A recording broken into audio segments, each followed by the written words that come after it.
الحمد للہ وکفی والصلاة والسلام علی من لا نبی بعدہ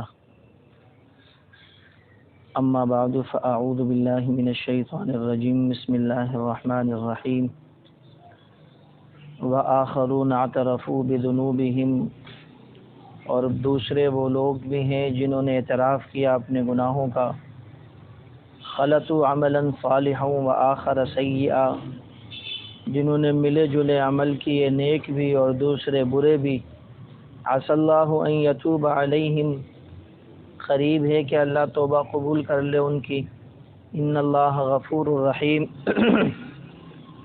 بے شک اللہ تعالیٰ بخشنے والا رحم کرنے والا ہے۔ خذ من اموالہم صدقۃ تطہرہم وتزکیہم بہا، آپ لے لیجئے ان کے مالوں میں سے صدقات، پاک کیجئے ان کو اور برکت کا سبب برکت اختیار کیجئے ان کے لیے اس مال کی وجہ سے۔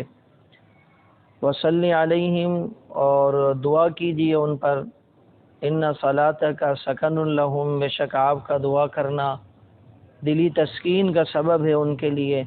واللہ سمیع علیم، اور اللہ سننے والا جاننے والا ہے۔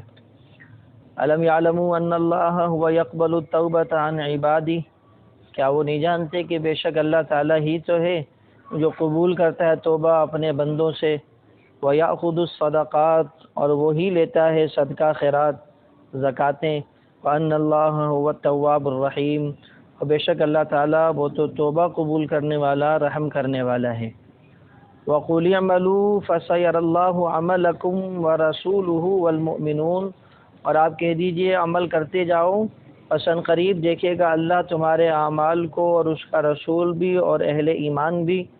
وَسَتُرَدُّونَ إِلَىٰ عَالِمِ الْغَيْبِ وَالشَّهَادَةِ، اور ان قریب تم لوٹائے جاؤ گے اس ذات کی طرف جو جاننے والی ہے چھپے کو بھی اور ظاہر کو بھی۔ فَيُنَبِّئُكُم بِمَا كُنتُمْ تَعْمَلُونَ، پھر وہ تمہیں خبر دے دے گی جو تم عمل کیا کرتے تھے۔ وَآخَرُونَ مُرْجَوْنَ لِأَمْرِ اللَّهِ، اور دوسرے وہ بھی ہیں جن کو ڈھیل دی گئی ہے اللہ کے حکم کے معاملے میں، اما يعذبهم و اما يتوب علیہم، یا تو وہ عذاب دے گا ان کو یا توبہ قبول کرے گا ان کی۔ واللہ علیم حکیم، اور اللہ تعالیٰ جاننے والا حکمت والا ہے۔ صدق اللہ العظیم وصدق رسولہ النبی الکریم، ونحن علی ذلک لمن الشاہدین والشاکرین، والحمد للہ رب العالمین۔ درود پاک پڑھ لیں۔ اللہم صلی علی محمد وعلی آل محمد کما صلیت علی ابراہیم وعلی آل ابراہیم انک حمید مجید۔ اللہم بارک علی محمد وعلی آل محمد کما بارکت علی ابراہیم وعلی آل ابراہیم انک حمید مجید۔ اللہم صلی علی محمد فی اول کلامنا، اللہم صلی علی محمد فی اوسط کلامنا، اللہم صلی علی محمد فی آخر کلامنا۔ یا رب صلی وسلم دائما ابدا علی حبیبک خیر الخلق کلہم، هو الحبیب الذی ترجع شفاعته لکل ہول من الاحوال مقتحم۔ 11واں پارہ سورہ توبہ، آیت نمبر 102 سے لے کر 106 تک آپ نے بما ترجمہ سماعت فرمائی۔ اللہ تعالیٰ ان آیات میں جو احکامات حکمتیں ہیں، اللہ ہمیں سمجھنے، عمل کرنے، دوسروں تک پہنچانے کی توفیق عطا فرمائے۔ جو احباب مسلسل درس کے اندر ہیں وہ اس بات کو جانتے ہیں، سورہ توبہ کا ایک بڑا حصہ وہ غزوہ تبوک کی کارگزاری ہے۔ غزوہ تبوک مسلمانوں کی وہ جنگ ہے جو اسلامی جنگوں میں ابتدائی اعتبار سے بڑی مشکل جنگ دکھائی دے رہی تھی۔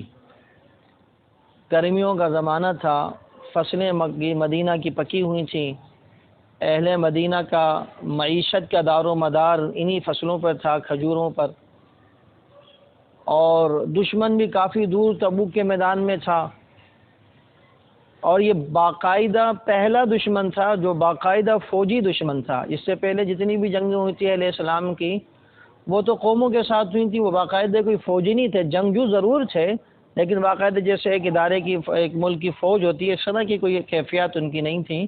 یہ باقاعدہ جو روم سے جنگ ہونے جا رہی تھی، یہ روم کی باقاعدہ ایک سلطنت تھی اور ان کے جو حضرات تھے جو مقابلے میں آئے تھے وہ باقاعدہ ایک ٹریننگ یافتہ لوگ تھے، اسباب سے لیس تھے، اس زمانے کی سپر پاور طاقتوں میں سے تھے۔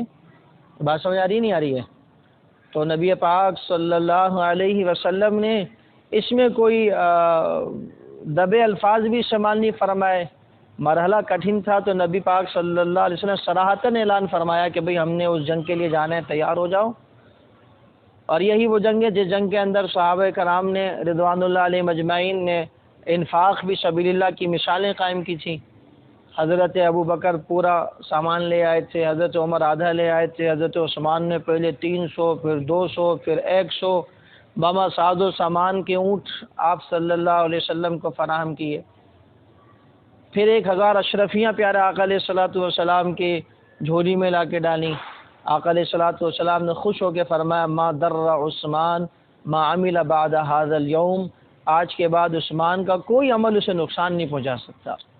تو بڑی عجیب جنگ تھی۔ جب آقا علیہ الصلوۃ والسلام نے اعلان کیا تو ایک طبقہ تو منافقین کا تھا جنہوں نے جانے سے انکار کیا، یا ساتھ ہوئے تو منافقت کے ساتھ ہوئے، راستے سے اجازت لیتے لیتے چلے گئے۔ کافی تفصیل کافی آیات میں ان منافقین کی پیچھے آپ نے سماعت فرمائی ہے۔ اہل ایمان مسلمانوں کے بھی چند طبقات تھے اس جنگ میں۔ ایک طبقہ تو ان صحابہ کا تھا جنہوں نے فوراً آقا علیہ الصلوۃ والسلام کے حکم پر لبیک کہا اور جانے کے لیے تیار ہو گئے۔ دوسرا طبقہ وہ تھا جنہوں نے شروع میں تردد کا جو ہے نا اظہار کیا کہ یار کھجور پکی ہوئی ہے، بیوی بچے بھی یہاں ہیں، پورے سال کا مسئلہ ہے، ضائع ہو جائے گی، اتنی دور جانا ہے۔ لیکن بعد میں کچھ ہی لمحے بعد، کچھ ہی یعنی گھنٹوں بعد یا 1-2 دن میں ہی ان کا اللہ پاک نے ان کے دل کو اطمینان دے دیا، نہیں جی ساری چیزیں چھوڑیں، حکم خدا اور حکم رسول ہے، بس ہم نے جانا ہے۔ تو تردد آیا تھا لیکن بعد میں تردد دور ہو گیا۔ بعض صحابہ تھے، ان کا تذکرہ بھی پیچھے سماعت کیا تھا۔ ایک طبقہ صحابہ کا ایسا تھا جو شرعی معذور تھا، جانا چاہتا تھا لیکن شرعی عذر تھا۔ شرعی عذر، بعض بیمار تھے، بعض یعنی ان کے پاس جانے کے لیے سواری میسر نہیں تھی۔ ان حضرات کے تذکرہ بھی پیچھے گزر چکا ہے، اللہ پاک نے ان کے بارے میں بھی کامیابی کی جو ہے نا بشارتیں دی ہیں۔ اور ایک طبقہ صحابہ کا، چوتھا طبقہ صحابہ کا ایسا بھی تھا جو بغیر کسی عذر کے جانے سے رہ گئے، جو بغیر کسی عذر کے جانے سے رہ گئے، اور یہ تقریباً 10 صحابہ کرام رضوان اللہ علیہ مجمعین تھے، اور ان کا تذکرہ فضائل اعمال میں موجود ہے۔ یہ 10 صحابہ کرام صرف سستی کی وجہ سے نہیں جا سکے، جانا تھا لیکن سستی کا شکار ہو گئے، کل چلے جائیں گے، پرسوں چلے جائیں گے، ابھی سفر بہت لمبا ہے، ہمارے پاس تو سواری بہت عمدہ ہے، بہت تیز سواری ہے، مطلب ہماری گاڑی بڑی اچھی ہے، ہم پہلے پہنچ جائیں گے، لاہور تو پہنچنا ہے، جانے دو ان لوگوں کو۔ تو وہ صحابہ جانا چاہتے تھے، دل سے مخلص تھے، لیکن سستی آ گئی، نہیں جا سکے۔ 10 صحابہ تھے جن میں مختلف نام آئے ہیں، البتہ حضرت ابو لبابہ رضی اللہ تعالیٰ عنہ کے نام پر اتفاق ہے۔ ان 10 میں سے جب پیارا آقا علیہ الصلوۃ والسلام چلے گئے، پھر جنگ کا بھی میں نے حوالہ آپ کو بتائے تھے، ابھی تو موقع نہیں دوبارہ تفصیل کروں، کہ جنگ لڑے بغیر اللہ پاک نے فتح و غلبہ عطا فرمایا۔ جب پیارا آقا علیہ الصلوۃ والسلام واپس آئے تو یہ جو 10 صحابہ تھے یہ سوچ رہے تھے ہم آج جائیں گے، کل جائیں گے، آج جائیں گے، کل جائیں گے، اور رہ گئے۔ تو ان میں سے 7 صحابہ کرام کو جب احساس ہوا تو 10 کے 10 کو احساس کہ ہم نے کوتاہی کر دی، لیکن 7 کو احساس ہوا تو انہوں نے فوراً اپنے آپ کو مسجد نبوی کے پلروں سے لا کے باندھ دیا اپنے آپ کو، اور کہا کہ ہم سے کوتاہی ہوئی ہے، پیارے آقا علیہ الصلوۃ والسلام کی حکم عدولی ہوئی ہے، اب آقا علیہ الصلوۃ والسلام ہمیں کھولیں گے تو ٹھیک ہے، توبہ قبول فرمائیں گے تو ٹھیک ہے، ورنہ ہم اسی طرح بندے رہیں گے۔ اور باقی جو 3 صحابہ کرام تھے جن کا تفصیلی تذکرہ فضائل اعمال میں ہے، ان 3 صحابہ کرام نے احساس تو کیا کہ بھئی ہم سے غلطی ہوئی، لیکن اپنے آپ کو ان 7 کے ساتھ مسجد نبی میں پیش نہیں کیا جیسے ان 7 نے اپنے آپ کو پیش کر دیا۔ تو اللہ تعالیٰ نے ان دونوں کے بارے میں یہاں پر جو نا تذکرہ کیا ان آیات کے اندر، آیت نمبر 102 کے اندر اور آیت نمبر 106۔ 102 کے اندر ان حضرات کا تذکرہ کیا جنہوں نے اپنے آپ کو باندھ دیا تھا، اور آیت نمبر 106 کے اندر ان حضرات کا تذکرہ کیا جنہوں نے اپنے آپ کو باندھا نہیں تھا۔ اللہ تبارک و تعالیٰ نے جن حضرات نے اپنے آپ کو باندھا تھا، اللہ نے ان کی توبہ فوراً قبول کر لی۔ پچھلی آیت کے اندر حکم دے دیا کہ بھئی آپ کیا کریں، وآخرون اعترفوا بذنوبهم خلطوا عملا صالحا وآخر سیئا عسى اللہ ان یتوب علیہم ان اللہ غفور رحیم۔ ان سے اعمال ہو گئے تھے، اچھے بھی ہو گئے تھے، برے بھی ہو گئے تھے، اللہ نے توبہ قبول کر لی ہے، بس اللہ بخشنے والا اور کیا ہے، رحم کرنے والا ہے، بس ان کے لیے معافی کا اعلان ہے۔ یہ ساتھ کے ساتھ صحابہ تھے، معافی ہوئی تو اللہ کے پاک پیغمبر علیہ الصلوۃ والسلام نے جب یہ بات بتلائی تو 6 صحابہ نے اپنے آپ کو کھلوا لیا، ساتھیوں نے آگے کھول دیا ان کو۔ ابو لبابہ صاحب رضی اللہ تعالیٰ عنہ کو جب کھولنے لگے تو نہ مجھے نہیں کھولو، مجھے محبوب پیغمبر اپنے ہاتھوں سے کھولیں گے تو میں یہاں سے جو ہے نا باہر نکلوں گا، ورنہ میں اسی حال میں بندہ رہوں گا۔ ایک عقیدت تھی کہ کوتاہی جس ہستی کی ہوئی ہے وہ ہستی براہ راست آ کے اپنے ہاتھوں سے مجھے کھولے۔ تو پیارے آقا علیہ الصلوۃ والسلام فجر میں تشریف لائے، یہ حضرات راز میں اپنے گھروں کو چلے گئے، ابو لبابہ فجر تک بندے رہے، اور پھر اس کے بعد آپ صلی اللہ علیہ وسلم نے فجر میں اپنے ہاتھوں سے کھولا، اور کھولنے کے بعد جو ہے یہ آپ صلی اللہ علیہ وسلم سے معذرت بھی دوبارہ کی، اور پھر اپنے گھر تشریف لے کے گئے فجر کی نماز کے بعد۔ تو یہ ایک تذکرہ یہاں پر اللہ تعالیٰ نے کیا ہے۔ اب یہ جو 7 صحابہ تھے ان سے کوتاہی ہوئی، انہوں نے اپنی کوتاہی کو کفارے کے طور پر اپنے گھر کا سارا مال لا کر، ساتھ کے ساتھ انہیں اپنے مال لا کر آپ صلی اللہ علیہ وسلم کی خدمت میں پیش کیے کہ یا رسول اللہ اس کوتاہی کا کفارہ یہ لے لیجئے، معاف تو ہو چکا ہے لیکن یہ بھی ہمارے سے وصول کر لیجئے۔ اللہ تبارک و تعالی نے ان آیات میں پیارا آقا علیہ الصلوۃ والسلام نے ان کا مال قبول نہیں کیا، یعنی مجھے اللہ نے کہا ہے کہ معافی دے دوں، مجھے تھوڑی کہا ہے کہ کفارے میں مال لوں، لیکن وہ صحابہ چاہ رہے تھے آپ مال لے لیں تاکہ ہمارے دل کیا ہو جائیں، مطمئن ہو جائیں کہ آپ نے دل سے ہمیں کیا کر دیا ہے، معاف کر دیا ہے۔ تو خذ من اموالہم صدقۃ آیت نمبر 102 نازل ہوئی، اور انہوں نے فرمایا ان سے آپ صدقات لیں، یہ جو آپ کو دے رہے ہیں۔ البتہ من اموالہم کہہ کے کہا کہ سارا نہ لیں، جو مناسب بنتا ہے وہ لے لیں۔ بعض روایت میں آ کے پیارا آقا علیہ الصلوۃ والسلام نے 1/3 مال ان ساتوں سے قبول کر لیا، اور باقی جو مال تھا 2/3 وہ واپس کر دیا۔ تو اس طرح ان حضرات کی توبہ قبول ہو گئی۔ اللہ پاک نے یہ واقعہ بیان فرمایا، اس میں بہت ساری نصیحتیں ہمارے لیے ہیں، میں صرف 2 نصیحتیں آپ کو سنانا چاہ رہا ہوں، اللہ ہم کو سمجھنے کی توفیق دے دے۔ پہلی نصیحت تو یہ ہے جو بنیادی اس کے اندر ہے کہ صحابہ کرام سے کوتاہی ہوئی، اچھے بھی عمل ہوئے، برے بھی عمل ہوئے، اللہ کی طرف متوجہ ہو گئے، اللہ نے کیا کر دیا، معاف۔ ہم بھی انہی صحابہ کے نام لینے والے ہیں، ہم بھی انسان ہیں، ہم بھی بشر ہیں، ہم سے بھی اچھے برے عمل ہو جاتے ہیں، لیکن کمال یہ ہے کہ ہم اللہ کی طرف رجوع کر لیں۔ اصل یہ ہے کہ ہم اللہ سے معافی مانگ لیں۔ گناہ کا ہو جانا یہ اتنا بڑا عیب نہیں ہے، عیب ہے لیکن یہ اتنا بڑا عیب نہیں ہے جتنا بڑا عیب گناہ کرنے کے بعد اس پہ ڈٹ جانا ہے۔ کل بنی آدم خطاؤن وخیر الخطائین التوابون، جناب نبی پاک صلی اللہ علیہ وسلم ارشاد فرما رہے ہیں ابن آدم کلو بنی آدم، ہر اولاد آدم کی گناہ گار خطا کار ہے۔ انسان ہے نا، بشری تقاضا ہے، فکان الانسان ضعیفا، اللہ تعالیٰ خود قرآن میں کرے انسان کمزور ہے۔ فضائل اعمال میں حضرت نے غالباً لکھا ہے نا کہ اگر سارے انسان کیا ہو جائیں، نیک ہو جائیں، تو اللہ تعالیٰ کو ان کی ضرورت ہی نہیں ہے۔ اللہ ایسی قوم لائے گا جن سے کوتاہی اور وہ اللہ کے سامنے روئیں گڑ گڑائیں اور اللہ معاف کرے۔ سمجھ آ رہی بات نہیں آ رہی ہے؟ تو اللہ کے پاک پیغمبر فرمائے کل بنی آدم خطاؤن، ہوتی ہیں خطائیں، آدمی سے خطائیں ہو جاتی ہیں، کبھی آنکھ بہک جاتی ہے، کبھی کان بہک جاتے ہیں، کبھی ہاتھ بہک جاتے ہیں، کبھی دل و دماغ بہک جاتا ہے، کوئی مسئلہ نہیں ہے، مسئلہ ہے لیکن اس صورت میں نہیں ہے جب تک ہم توبہ نہ کر لیں۔ توبہ کر لیں تو مسئلہ نہیں، اس لیے اللہ تعالیٰ ہمیں توبہ کرنے کی توفیق عطا فرمائے۔ شیطان نے بہت گہری چال چلی ہے، وہ چال یہ ہے کہ گناہ کرنے کا تو احساس نہیں ہونے دیتا، توبہ کرنے پہ شرم دلاتا ہے۔ روزانہ توبہ ٹوٹ جاتی ہے، روزانہ گناہ ہو جاتا ہے، بار بار توبہ کروں، ٹھیک نہ، جس طرح گناہ کرنے میں ہم نہیں شرماتے اس طرح توبہ کرنے میں بھی شرم نہیں آنی چاہیے۔ میں نے پہلے بس کئی موقعوں پر آپ کو یہ واقعہ سنایا ہے کہ توبۃ النصوح جس کا قرآن میں ذکر ہے، وہ ایک شخص تھا جس سے گناہ ہوتا تھا لیکن روزانہ توبہ کرتا تھا، گناہ ہوتا تھا روزانہ۔ ایک دن اللہ نے اس کے اس اخلاص کے لیے ایسا ایک سبب بنایا کہ اس نے ایسی توبہ کی کہ اللہ نے قرآن میں ذکر کر دیا، یا ایھا الذین آمنوا توبوا الی اللہ توبۃ نصوحا، اے اہل ایمان توبہ ایسے کرو جیسے نصوح نے توبہ کی تھی۔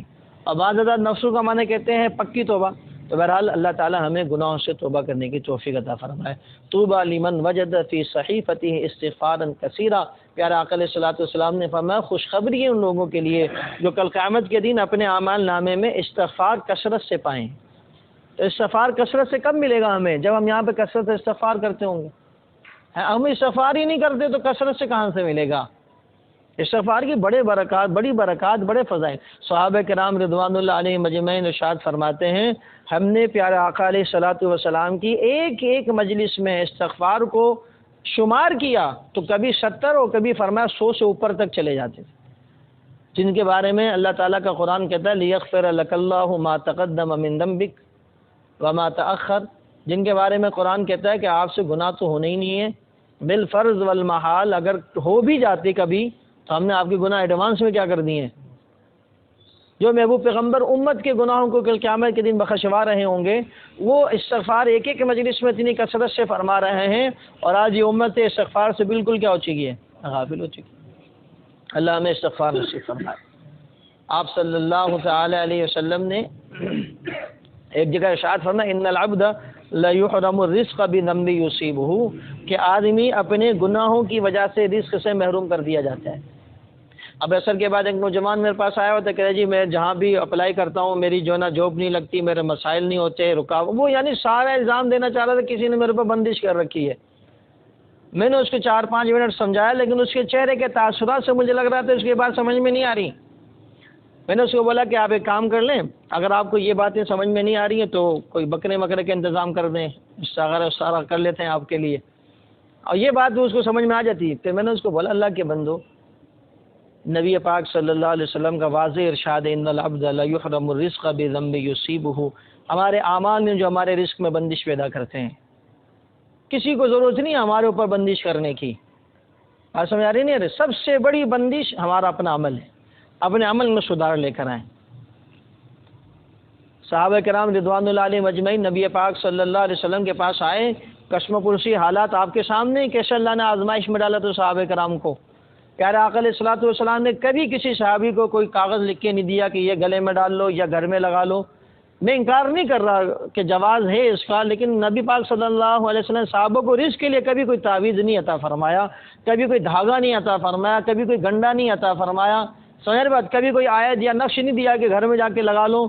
جب بھی صحابہ کرام نے آ کے رزق کے بارے میں کیے ہیں، صحابہ نے رزق کے بارے میں آقا علیہ الصلوۃ والسلام کے سامنے پیش ہوئے صحابہ، تو نبی نے کبھی فرمایا کہ بھائی مغرب کے بعد سورہ واقعہ کا اہتمام کر لو، جی کبھی فرمایا کہ جی فجر کے بعد سورہ یاسین جو پڑھ لے اللہ پورے دن کی کفالت اپنے ذمے لے لیتا ہے، کبھی فرمایا جی گھر میں داخل ہو تو گھر والوں کو سلام کرو اور میرے پر درود پڑھ لو، سلام مجھ پر پڑھ لو، اور فرمایا سورہ اخلاص ایک دفعہ پڑھ لو، اللہ رزق تمہارے گھر میں لے آئے گا۔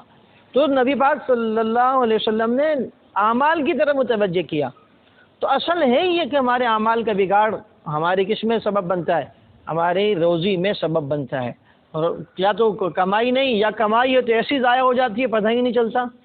برکت کس کا نام ہے؟ ہم لوگ سمجھتے ہیں برکت اس کا نام ہے کہ میری تنخواہ جی 20,000 ہے تو 40,000 ہو جائے، یہ برکت نہیں ہے۔ برکت یہ ہے کہ جتنی آمدنی ہے ہماری، اللہ پاک اس کے اندر کفالت فرما دے، اس کے اندر اللہ پاک ہمیں سکون چین ہماری ضروریات کو پورا فرما دے، برکت تو اس کا نام ہے۔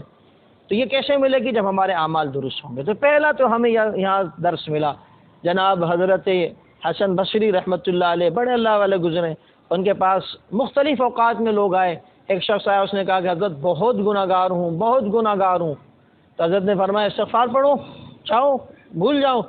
ایک اور شخص آیا کسی موقع پر، حضرت مجھے اولاد نرینہ کی خواہش ہے، میں چاہتا ہوں مجھے اللہ اولاد دے، تو بیٹے کی اولاد دے، بیٹیاں میرے پاس موجود ہیں۔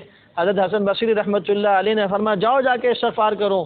پھر کسی موقع پر ایک شخص آیا، اس نے کہا حضرت میں کھیتی باڑی کرتا ہوں، میری کھیت کا سارا دار و مدار بارش پانی کے اوپر ہے، بارش نہیں ہو رہی، مسائل پیدا ہو رہے ہیں۔ فرمایا جاؤ جا کے استغفار کرو۔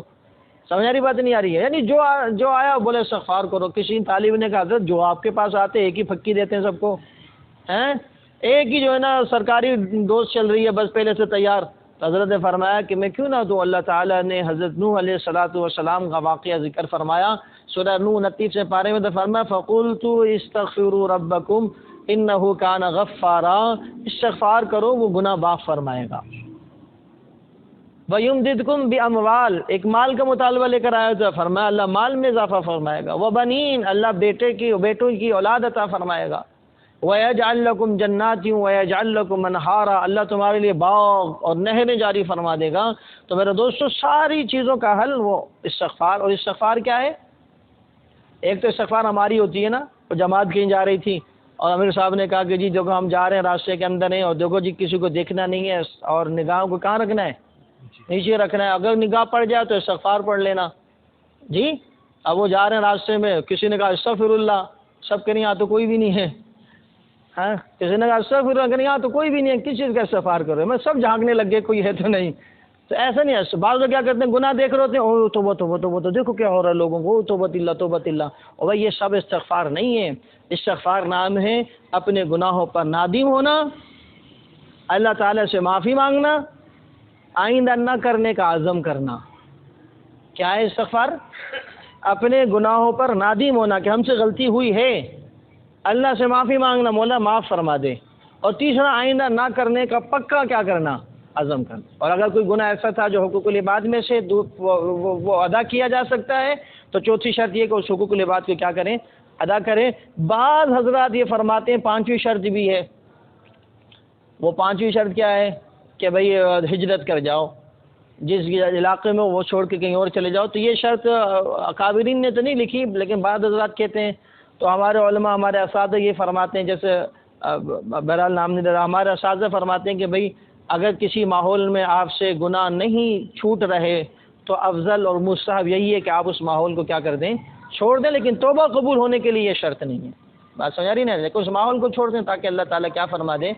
آسانیاں فرما دے۔ اس لیے میرے دوستو یہ واقعہ ہمیں ایک تو سبق دے رہا ہے کہ اگر گناہ ہو بھی جائیں تو کیا کر لیں؟ ہم استغفار و توبہ کریں گے، نہیں کریں گے انشاءاللہ۔ اور دوسرا یہاں پر سبق، وہ جو میرا مزاج ہے، دوسرا سبق کیا ہے کہ یہ 7 صحابہ کرام تھے، ان 7 صحابہ سے خطا ہوئی کہ نہیں ہوئی؟ اللہ تعالیٰ نے ان کی خطا کو ان کی خطا کو درگزر کیا اور کیا کر دیا؟ اور ایسا معاف کیا کہ قرآن میں ان کا کیا کر دیا؟ تذکرہ اور ذکر فرما دیا، بلکہ بطور نمونہ بتا دیا کہ اب قیامت تک آنے والوں سے بھی خطا ہو جائے ان جیسا عمل کر لو۔ تو یہ واقعہ بتا رہے ہیں کہ صحابہ کرام رضوان اللہ علیہم اجمعین یہ وہ شخصیات ہیں جن کی خطاؤں پر اللہ نے معافی کے وعدے فرمائے ہیں۔ اب ان کی خطاؤں کو بنیاد بنا کر کسی کے لیے اجازت نہیں ہے کہ اپنی زبان کو خراب کرتا پھرے۔ سمجھ آ رہی بات نہیں آ رہی؟ صحابہ مقدس ہستیاں ہیں، یاد رکھ لیجئے، صحابہ کے خلاف کسی کو زبان استعمال کرنے کی اجازت نہیں دی جا سکتی۔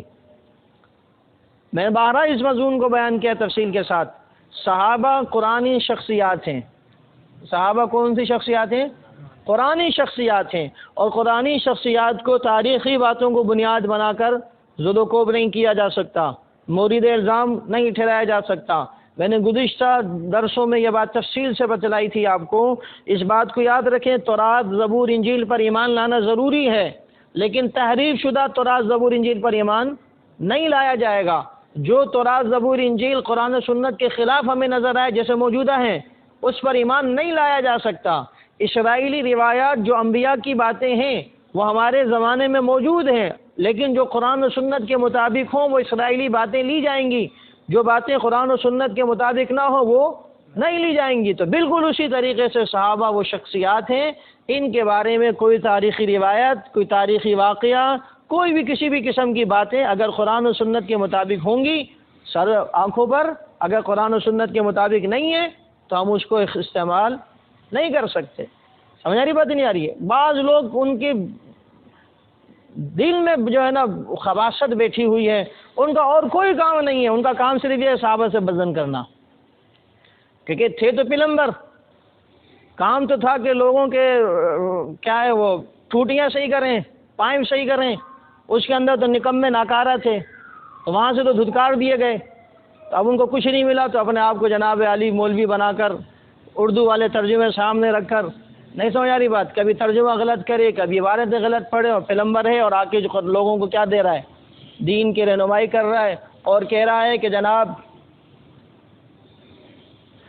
اللہ نے مجھے جو ہے نا قبول کیا ان مولویوں کی صلاح کے لیے۔ سمجھ آ رہی بات نہیں آ رہی؟ اللہ پاک ہمیں عقل سلیم نصیب فرمائے کہ ہر چیز جو ہے وہ ماہرین کے حوالے ہم کرتے ہیں، تو قرآن و سنت بھی قرآن و سنت کے ماہرین کے حوالے ہوگی، نہ کہ اس کے حوالے ہوگی جو ترجمہ کسی کا نکالے اور پھر تشریح اپنی شروع کر دے۔ بات سمجھ آ رہی نہیں آ رہی؟ اللہ ہمیں سمجھ نصیب فرمائے۔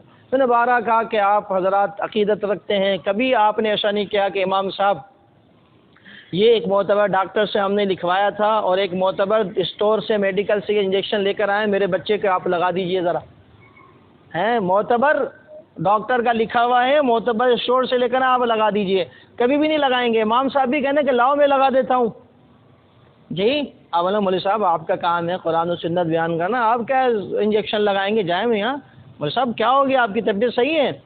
تو جس طرح امام انجیکشن نہیں لگا سکتا اس طرح انجیکشن لگانے والا قرآن و سنت بھی نہیں سمجھا سکتا۔ بات سمجھ آ رہی نہیں آ رہی؟ ہاں آپ کو سمجھانا ہے، کہتے ہیں وہ مولویوں کا ٹھیکہ ہے، کوئی ٹھیکہ نہیں ہے ہمارا، ہم چوکیدار ہیں۔ آپ کو سمجھانا ہے، آئیں قرآن و سنت کی سمجھنے کی صلاحیت پیدا کریں، پھر اس کے بعد قوم کو بتلائیں۔ کہتے ہیں مولوی لوگوں کو نہیں سمجھنے دیتے، اور بھائی اللہ کے فضل و کرم سے علماء نے تو اتنا آسان سارا دین اردو میں لکھ کے ہمیں دے دیا۔ اگر اپنی ٹھیکیداری کی مقصود ہوتی تو اردو کرتے ہی نہیں، اس کے عربی میں ہی چلا رہے ہوتے اس کو۔ پھر آج دیکھ لیں الحمدللہ دین میں پڑھائیاں ہوتی تھیں، لوگوں نے کہا جی ہمارے پاس وقت نہیں، ہم بھی قرآن سمجھنا چاہتے ہیں، رات میں مدارس کا نظام، ایک مدرسے میں پڑھاتا ہوں، رات کو 7 بجے سے شروع ہوتا ہے 10:30 بجے تک، 7:30 سے شروع ہوتا ہے 11 بجے تک، سردی گرمی کے فرق کے اعتبار سے 2 سال سے علماء فاضل ہو رہے ہیں ماشاءاللہ۔ تو علماء نے ٹھیک ہے، انہوں نے کہتے ہیں لو سمجھو، جیسے میں کہوں کہ جی آپ فیصلہ کر سکتے ہیں چیف جسٹس صاحب، میں کیوں نہیں کر سکتا؟ میں بھی تو اس ملک کا ایک شہری ہوں، میں بھی تو جناب علی کچھ نہ کچھ جانتا ہوں۔ نہیں سمجھ آ رہی بات؟ چیف جسٹس بھائی آپ کر سکتے ہیں، لیکن آپ آئیں، ایک پروسیجر ہوتا ہے، جائیں داخلہ لیں، پڑھیں، جج کی تعلیم حاصل کریں، پھر آئیں لگیں۔ نہیں سمجھ رہی بات؟ اسی طرح قرآن و سنت کسی کا ٹھیکہ نہیں ہے، لیکن قرآن و سنت سمجھنے کے لیے بھی ایک ضابطہ ہے۔ اللہ تعالیٰ نے صرف قرآن عطا نہیں کیا بلکہ ساتھ میں صاحب قرآن عطا فرمایا۔ نبی پاک صلی اللہ علیہ وسلم نے صحابہ کو صرف قرآن نہیں دیا بلکہ قرآن سکھایا ہے۔ صحابہ کرام رضوان اللہ علیہ مجمعین نے قرآن آگے سکھایا ہے۔ اسی طرح سیکھنے سے قرآن آتا ہے، ایسے نہیں اردو کا ترجمہ پڑھ لیا اور جناب علی فتح آبادی۔ بہرحال یہاں یہ واقعہ میں صاحب بتا رہا ہے کہ صحابہ اتنی بڑی غلطی اور کوتاہی کے باوجود اللہ نے بخش دیا، تو ہم اس طرح کے واقعات لے کے صحابہ کے خلاف باتیں بنائیں، یہ ہمارے اپنے ہی جو ہے نا ایمان کی خرابی کی نشانی ہے۔ صحابہ کرام کی شخصیات کا فرق نہیں پڑتا، البتہ اپنی آخرت برباد ہوتی ہے۔ اللہ ہمیں صحابہ کے خلاف زبان استعمال کرنے سے محفوظ فرمائے۔ آگے دوسرا زکوٰۃ کا مسئلہ آ رہا ہے۔ زکوٰۃ کا مسئلہ تو آپ حضرات سنتے رہتے ہیں، یہاں پر اللہ تعالیٰ نے زکوٰۃ کے بارے میں بیان فرمایا، آپ ان سے زکوٰۃ لیجئے، ان کو پاک کیجئے، اور ان کے مالوں میں برکت کا یعنی زکوٰۃ لے کے ان کے مالوں میں برکت ہونے کا سبب بنی ہے، اور ان کے لیے دعا کیجئے۔ 2 لفظ استعمال فرمایا، تطہرہم وتزکیہم، ان کو پاک کیجئے اور ان کے مالوں کو پاک کیجئے۔ تو پتہ چلا کہ صدقہ خیرات زکوٰۃ سے ایک تو آدمی کے گناہ بھی صاف ہوتے ہیں، دوسرا جو اندر کی قدورتیں ہیں، جو اندر کی جو ایک صلاحیت ہے جو آدمی کو گناہ کی طرف لے کے آتی ہے، اللہ پاک اس کو بھی قوی بناتا ہے، جس کی وجہ سے گناہوں سے بچنا کیا ہوتا ہے؟ آسان ہو جاتا ہے۔ تو ایک تو یہ زکوٰۃ کا فائدہ ہو گیا، یعنی ظاہری بھی اور باطنی بھی۔ دوسرا مال بھی پاک ہوتا ہے، جو مال ہے اس میں برکتیں پیدا ہوتی ہیں، ورنہ یاد رکھ لیں اگر جہاں خرچ کرنے کا موقع وہاں ہم خرچ نہیں کریں گے تو مال بے برکت ہو جائے گا۔ اور اسی طرح فرمایا ان کو لینے کے بعد وصلی علیہم، ان کے لیے دعا کیجئے، ان صلاتک سکن لہم، آپ کا دعا کرنا ان کے لیے تسکین کا سبب ہے۔ تو صحابہ کرام کی اللہ پاک دیکھیں کیسی جو ہے نا دل جوئی فرما رہے ہیں، فرمایا غلطی ہو گئی، مال لے لیجئے، پاک کر دیجئے، ان کے لیے برکت کی دعائیں کیجئے، ان کے لیے ویسے ہی دوسری دعائیں کیجئے۔ آپ دعا کریں گے تو ان کو کیا ملے گا؟ سکون ملے گا۔ تو نبی کو اللہ کہہ رہا ہے صحابہ کے سکون کے اسباب اختیار کیجئے، تو ہم اور آپ کو اجازت ہو سکتی ہے کہ صحابہ کے سکون میں خلل ڈالیں؟ جی کل قیامت کے دن صحابہ کے سامنے کہا جی ہم نے کہا تھا آپ بنو امیہ سے تعلق رکھتے تھے نا، آپ ٹھیک ہے نبی کے سسر بھی تھے، آپ ٹھیک ہے نبی کے صالح جی بھی تھے، آپ ٹھیک ہے آپ نے نبی کے اوپر قربان بھی کیا تھا، ٹھیک ہے ابو سفیان صاحب آپ کی آنکھ اللہ کے نبی کی حفاظت میں ضائع ہوئی تھی، ٹھیک ہے ابو سفیان صاحب آپ وہی تھے جن کو اللہ کے نبی نے کیا کہا تھا کہ جو ابو سفیان کے گھر میں داخل ہوا، لیکن آپ بنو امیہ میں سے تھے نا، اس میں ہمیں پسند نہیں تھے۔ تو پھر قیامت کے دن پتہ لگ جائے گا۔ بات سمجھ آ رہی نہیں آ رہی ہے؟ نبی پاک صلی اللہ علیہ وسلم جب سفارش فرمائیں گے تو مجھے بتائیے اپنے یاروں کو چھوڑ کر وہ مدینہ کالونی والوں کی سفارش کریں گے؟ ہیں جی وہ سفارش ڈائریکٹ کریں گے کہاں کی؟ آ کر جہلم کی آ کر کے، جی جہلم میں بڑے اچھے لوگ رہتے تھے ان کی سفارش کرتے ہیں، یا کراچی کیواڑی میں بڑے اچھے چیز لوگ رہا کرتے تھے، شیخ محمد صاحب جیسے، صحابہ کو چھوڑ کے نبی سفارش کریں گے؟ اگر سفارش پر ایمان ہے اور سفارش گناہگاروں کی ہے، اور اللہ نہ کرے صحابہ سے اگر معاملات ہوئے بھی ہوں تو سب سے پہلے تو سفارش کے وہ حقدار ہیں، پھر بھی وہ ہم سے ہزار گنا کیا ہوں گے؟ بہتر ہوں گے۔ اس لیے اللہ تبارک و تعالی ہمیں صحیح سمجھ نصیب فرما دے۔ آگے پھر اللہ نے فرمایا کہ اللہ تعالیٰ توبہ قبول کرتا ہے صدقات کے ذریعے، اور فرمایا اللہ تعالیٰ تو ہے ہی توبہ قبول کرنے والا، رحم کرنے والا۔ البتہ فرمایا کہ اللہ رسول اور اہل ایمان تمہارے اعمال کو آئندہ دیکھیں گے، اگر تمہارے اعمال درست رہے تو ٹھیک ہے، لیکن تمہارے عمل پھر بگڑ گئے تو پھر قیامت میں ملاقات ہوگی۔ وَقُلِ اعْمَلُوا، آپ کہہ دیجئے عمل کرتے جاؤ، فَسَيَرَ اللَّهُ عَمَلَكُمْ وَرَسُولُهُ وَالْمُؤْمِنُونَ، اللہ تمہارے عمل کو دیکھے گا، رسول بھی دیکھے گا اور اہل ایمان بھی دیکھیں گے۔ وَسَتُرَدُّونَ إِلَىٰ عَالِمِ الْغَيْبِ وَالشَّهَادَةِ، اور پھر اس ذات کی طرف تم لوٹائے جاؤ گے جو چھپی اور ظاہر کی ہر چیز کو جاننے والے ذات۔ عالم الغیب والشہادہ صرف کس کی ذات ہے؟ اللہ کی ذات۔ یہ بھی ایک بڑا مسئلہ ہے، ہمارے زمانے کے اندر لوگوں نے جو ہے نا پیروں کو، فقیروں کو، باباؤں کو، ولیوں کو، صحاباؤں کو، نبیوں کو وہ علوم اتنا عطا فرما دیے کہ اللہ معاف فرما دے، نہیں سمجھا بات، اللہ کے برابر ہی بنا دیا۔ جی احد سے احمد کو، احمد سے تجھ کو، سب کن مکن حاصل ہے یا غوث۔ عجیب عجیب قسم کے جو ہے نا وہ باتیں سامنے آ رہی ہیں۔ یاد رکھ لیں عالم الغیبی والشہادتی صرف کس کی ذات ہے؟ اللہ کی ذات ہے۔ جیسے رزاق صرف اللہ ہے، جیسے خالق صرف اللہ ہے، جیسے مالک صرف اللہ ہے، اسی طریقے سے یاد رکھنا ہے عالم الغیب صرف کون ہے؟ اللہ کی ذات ہے۔ ہاں البتہ اللہ اس غیب میں سے جب مرضی، جتنا مرضی، جس کو مرضی عطا فرما دیتا ہے، وہ بادشاہ ہے۔ جب مرضی، جتنا مرضی، جس کو مرضی۔ یاد رکھ لیں بھائی یہ بات۔ بعض لوگ کہتے ہیں جی نبی کو غیب پتہ ہی نہیں ہے، بعض کہتے ہیں نبی کو سارا غیب پتہ ہے، دونوں غلط ہیں۔ اللہ پاک نے جو چاہا اپنے نبی کو بتایا، لیکن سب کچھ کون جانتا ہے؟ اللہ جانتا ہے۔ بات سمجھ نہیں آ رہی ہے؟ اچھا پھر جب اللہ نے اپنے نبی کو بتا دیا تب وہ غیب نہیں رہا، اب اس کو غیب نہیں کہیں گے، اس کو وحی علی الغیب کہیں گے، اس کو اطلاع علی الغیب کہیں گے، اس کو اخبار الغیب کہیں گے، اس کو انباء الغیب کہیں گے، عالم الغیب نہیں کہیں گے۔ جیسے مثال کے طور پر جی سیدھی سی بات ہے کہ انسان جب بچہ پیدا ہوتا ہے تو یقینی طور پر ماں باپ کے سبب سے پیدا ہوتا ہے نا، لیکن کوئی باپ کو خالق کہتا ہے؟ کوئی ماں کو خالق کہتا ہے؟ بھائی بچے کی ساری تربیت ماں باپ کرتے ہیں، ماں 2 سال تک دودھ پلاتی ہے، دیگر چیزیں پھر باپ مہیا کرتا ہے، تو کیا باپ کو رزاق کہیں گے؟ جس طرح باپ کو خالق رزاق نہیں کہیں گے، یاد رکھ لیں اسی طریقے جب اللہ غیب کسی کو دے دے، وہ غیب ملنے کے بعد بھی اس کو عالم الغیب نہیں کہیں گے۔ عالم الغیب جس طرح رزاق اللہ کی خاص صفت ہے، عالم الغیب بھی اللہ کی کیا ہے؟ خاص صفت ہے۔ سمجھ آ رہی بات؟ مثال کے طور پہ ایک اور مثال سے سمجھا دیتا ہوں کہ جی ہم مارکیٹ سے دودھ لے کر آئے، مارکیٹ سے پتی لے کر آئے، مارکیٹ سے پانی لے کر آئے، چینی لے کر آئے، اس کو چولہے میں رکھا، سب کو مکس کیا اور بنا دیا۔ اب آپ پیش کریں گے جی یہ دودھ لے لیجئے، آپ بولیں گے کسی کو؟ آپ بولیں گے پانی لے لیجئے، یا آپ بولیں گے چینی لے لیجئے، یا آپ بولیں گے پتی لے لیجئے، سب بولیں گے کیا ہو گیا بھائی خیریت تو ہے، یہ تو چائے ہے، اس کو کیا بولیں گے؟ تو جب تک وہ الگ الگ تھا اس کا نام الگ تھا، جب مکس ہو گیا تو اس کا نام کیا بن گیا؟ چائے بن گیا۔ اسی طریقے سے یاد کر لیجئے جب تک علم غیب کا اللہ کے پاس ہے تو وہ علم الغیب ہے، اور جب وہ اللہ کے پاس سے منتقل ہوا کسی اور کے پاس تو وہ اب علم غیب نہیں رہا۔ یہ چھوٹی سی بات ہے۔ باقی مسئلہ ہے کہ اللہ پاک نے جب اللہ بتانے پر آئے تو جنت میں مسجد حرام میں چلنے والے بلال کے قدموں کی آواز اللہ بتا رہے ہیں، اور جب اللہ بتانے پر آئے تو سگی کیا بیوی تو ہوتی سگی ہے، بیوی جنگل کے اندر ہے، اور پیارے آقا علیہ الصلوۃ والسلام تشریف لے گئے۔ ام المومنین حضرت عائشہ صدیقہ طاہرہ رضی اللہ تعالیٰ عنہ، جس پر خوب سے باطن رکھنے والوں نے کتنا کورام مچایا تھا، فضائل اعمال میں واقعہ ہے موجود کہ اللہ پاک نے 18 آیتیں اتاری آپ کی رضی اللہ تعالیٰ عنہ کی پاکیزگی بیان کرنے کے لیے۔ تو بہرحال عرض یہ کر رہا تھا کہ اللہ بتانے پر آئے تو دور کی بات بتا دے، نہ بتانے پر آئے تو قریب کی بات ہے۔ ام المومنین عائشہ صدیقہ طاہرہ سفر میں پیارا آقا علیہ الصلوۃ والسلام نے کہا چلو، اما عائشہ نے کہا یا رسول اللہ میرا ہار گم ہو گیا جو آپ نے مجھے دیا تھا خدیجہ کی یادگار۔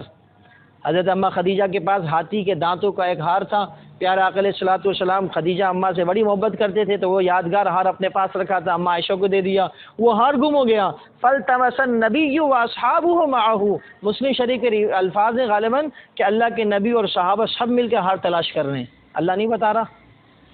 بات سمجھ نہ رہی ہے؟ تو اس میں کون سی گستاخی ہے؟ نہیں سمجھ رہے؟ جو اللہ بتانا چاہتا ہے وہ سب بتایا، جو اللہ نہیں بتانا چاہتا تو نہیں بتایا۔ خود پیارے آقا علیہ الصلوۃ والسلام کی دعا ہے اللہم انی اسألک علما نافعا وَأَعُوذُ بِكَ مِنْ عِلْمٍ لَا يَنْفَعُ، بولا مجھے وہ علم دینا جو نفع دے، وہ علم نہ دینا جو نفع نہیں دے۔ نبی خود کہنا مجھے سارا علم نہیں چاہیے، لیکن شاہ سے زیادہ شاہ کے وفادار عقیدے درست کرنے اللہ پاک ہمیں نصیب فرما دے۔ آخر میں پھر وہ دوسرا ان صحابہ کا تذکرہ ہے جن تینوں نے اپنے آپ کو نہیں مانا تھا۔ اس آیت میں یہ بتایا گیا ہے صرف ان کا معاملہ اللہ کے حکم پر موقوف ہے، اللہ چاہے گا عذاب دے گا، اللہ چاہے گا توبہ قبول کرے گا۔ لیکن آپ اس واقعے کو سن چکے ہیں اور آگے یہ واقعہ آنے والا ہے تفصیل کے ساتھ۔ بعد میں ان تینوں حضرات کی بھی توبہ کیا کر لی گئی تھی؟ قبول کر لی گئی تھی۔ اللہ تعالی ہمیں بھی توبہ کی توفیق عطا فرمائے۔ چلو دوستو، یہ قرآن و سنت ہے، اور اسی قرآن و سنت کے پیغام کو نبی نے صحابہ میں منتقل کیا، صحابہ نے اپنے شاگردوں میں، انہوں نے اتنے، یہ سلسلہ آج تک ہمارے اندر کیا ہے؟ اسی طرح چلا آ رہا ہے۔ جس طرح ہمارے بڑوں نے ہم تک پہنچایا، ہم اور آپ نے کوشش کرنی ہے کہ یہ رہتی دنیا تک منتقل ہو جائے۔ تو کوشش کریں گے، نہیں کریں گے انشاءاللہ۔ ساتھ ہی اسی سلسلے میں آپ سے کچھ ارادے لینا چاہ رہے ہیں، ارادے فرمانے جی۔ کون ہیں؟ کس کی تشکیل ہے بھائی؟ وآخر دعوانا الحمدللہ رب العالمین۔